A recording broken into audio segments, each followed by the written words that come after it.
بسم اللہ الرحمن الرحیم الحمد للہ وحدہ والصلاة والسلام علی من لا نبی بعد۔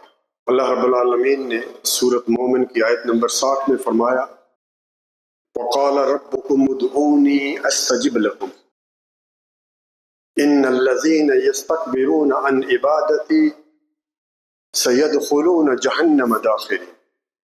تمہارے رب کا فرمان ہے مجھے پکارو۔ کس کو پکارو؟ اللہ۔ اور جو مجھے نہیں پکاریں گے میں ان کو ذلیل و خوار کر کر جہنم میں بھیج دوں۔ دعا یہ ایک عبادت ہے، اور عبادت کا حقدار کون ہے بھائی؟ نبی صلی اللہ علیہ وسلم نے کیا فرمایا؟ الدعاء هو العبادہ، دعا ہی اصل میں عبادت ہے۔ اور آپ صلی اللہ علیہ وسلم نے ایک جگہ فرمایا، بخاری کی روایت، کہ من مات وهو يدعو من دون اللہ ندا دخل النار۔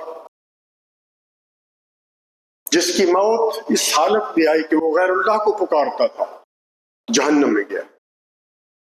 کتنے لوگ ہیں آج یا علی مدد، یا حسین مدد، یا غوث پاک مدد، یا ولی مدد، اللہ کو چھوڑ کر غیر اللہ کو پکارتے ہیں۔ اپنا محاسبہ کریں پیارے بھائی۔ سورۃ حج آیت نمبر 73 اللہ تعالیٰ نے کیا فرمایا؟ ان الذین تدعون من دون اللہ لن یخلقوا ذبابا ولو اجتمعوا لہ۔ جنہیں تم اللہ تعالیٰ کے علاوہ پکارتے ہو وہ ایک مکھی نہیں بنا سکتے، ایک مکھی جو ہے وہ پیدا نہیں کر سکتے۔ ولو اجتمعوا، سب اکٹھے ہو جائے، آدم علیہ السلام سے لے کر آخر تک۔ اسی طرح سورۃ فاطر کی آیت نمبر 14 میں فرمایا والذین تدعون من دونہ ما یملکون من قطمیر ان تدعوہم لا یسمعوا دعاءکم ولو سمعوا ما استجابوا لکم ویوم القیامۃ یکفرون بشرککم۔ جنہیں تم اللہ تعالیٰ کے علاوہ پکارتے وہ کھجور کے چھلکے کے بھی مالک نہیں ہیں۔ تم ان کو پکارو وہ تمہاری پکار کو سن نہیں سکتے، اور بالفرض سن لیں تو تمہاری پکار کا جواب نہیں دے سکتے، اور قیامت والے دن تمہارے شرک کا انکار کرتے۔ میرے پاکستانی، انڈین، بنگلہ دیشی بھائیوں، شرک سے بچنا ہے۔ شرک پر اگر موت آ گئی تو یہ نہ کہے کہ مسلمان بھی شرک کر سکتا ہے۔ کر سکتا ہے، قرآن کہتا ہے۔ سورۃ انعام آیت نمبر 82 دیکھیے، الذین آمنوا ولم یلبسوا ایمانہم بالظلم اولئک لہم الامن وہم مہتدون۔ وہ لوگ جو ایمان لائے پھر انہوں نے اپنی اس میں ایمان کے ساتھ شرک کی ملاوٹ نہیں کی، ان کے لیے دو انعام ہیں۔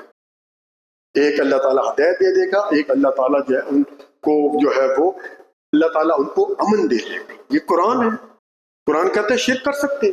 دوسری آیت سورۃ یوسف کی آیت نمبر 106 وما یؤمن اکثرهم باللہ الا وهم مشرکون۔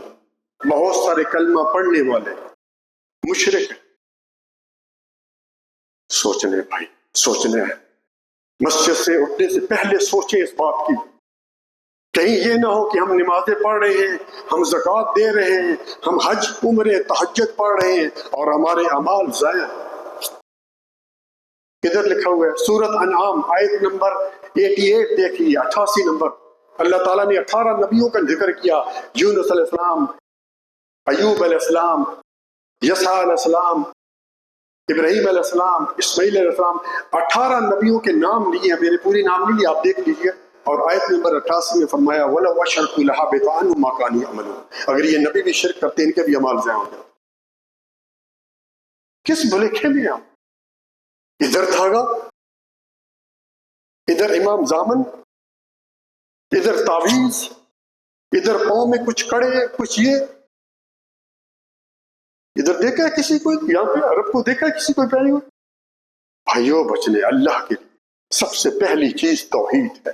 توحید پر زندگی گزاریے۔ توحید اسلام کی روح ہے، اور تمام عبادات کی قبولیت کی پہلی شرط توحید ہے۔ باتیں بہت ہیں لیکن میں ایسی بات پر اکتفا کرتا ہوں، اور اللہ تعالیٰ سے دعا کرتا ہوں کہ اللہ تعالیٰ ہمیں توحید پر زندہ رکھے، اور جب ہمارا آخری وقت آئے تو یا اللہ یہ لا الہ الا اللہ محمد رسول اللہ ہماری زبان پر جاری کر دینا۔ وآخر دعوانا الحمدللہ رب العالمین۔ جزاک اللہ خیر، بارک اللہ فیک۔